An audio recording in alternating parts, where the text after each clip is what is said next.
Nuove iniziative per gli alluvionati dal mondo dell'agricoltura. Allarme dalla Coldiretti, il maltempo mette a rischio la semina autunnale. Il 10 dicembre sarà il Terra Madre Day. Queste le cronache dal primario di questa settimana. Nuova iniziativa proveniente dal mondo dell'agricoltura a sostegno delle zone alluvionate del Veneto. A partire dal 22 novembre, acquistando una confezione di latte della latteria di Soligo, verrà donato 1 centesimo di euro agli alluvionati. L'iniziativa di donare 1 centesimo di euro per ogni litro di latte fresco venduto è stata presentata la scorsa settimana in Regione Veneto dalla cooperativa trevigiana.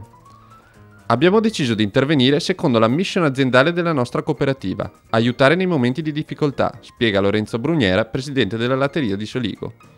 Considerato che mensilmente vendiamo circa 1,5 milioni di litri di latte fresco, contiamo di raccogliere circa 30.000 euro che verseremo direttamente sul conto aperto dalla Regione Veneto per l'emergenza. Per noi e i nostri soci è un segnale concreto di vicinanza. Va ricordato che ogni litro di latte viene pagato al produttore socio conferente 35 centesimi al litro. Niente semine autunnali a causa della continua pioggia che non consente l'accesso ai terreni per le tradizionali operazioni colturali.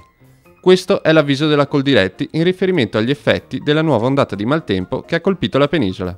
Se l'intensificarsi del fenomeno allarma le aree già colpite dalle alluvioni, in campagna, sottolinea la Coldiretti, è forte la preoccupazione perché nei campi bagnati non si riesce a seminare nei tempi utili per le coltivazioni. A rischio c'è soprattutto la semina del grano, ma difficoltà si registrano anche per lo spandimento dei reflui nei terreni delle zone di allevamento.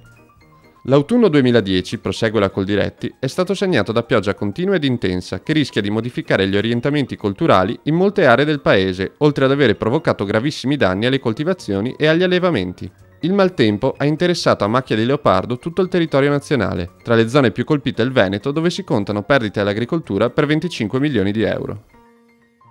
Celebrato per la prima volta l'anno scorso in occasione del ventennale della fondazione di Slow Food Internazionale, il Terra Madre Day si ripeterà il 10 dicembre.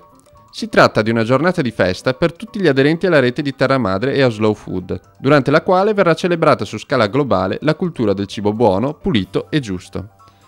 Quest'anno il Terra Madre Day ha un obiettivo: raccogliere fondi per finanziare la creazione di 1000 orti in Africa, nelle scuole, nei villaggi, nelle periferie delle città. Gli orti di Terra Madre saranno gestiti dalle comunità e coltivati secondo tecniche sostenibili, con varietà locali e secondo i principi della consociazione tra alberi da frutta, verdure ed erbe medicinali. La Fondazione Slow Food per la Biodiversità Onlus gestirà i contributi e coordinerà le attività in Africa. Nel 2009 la prima edizione del Terra Madre Day vide svolgersi oltre 1000 eventi in più di 120 paesi.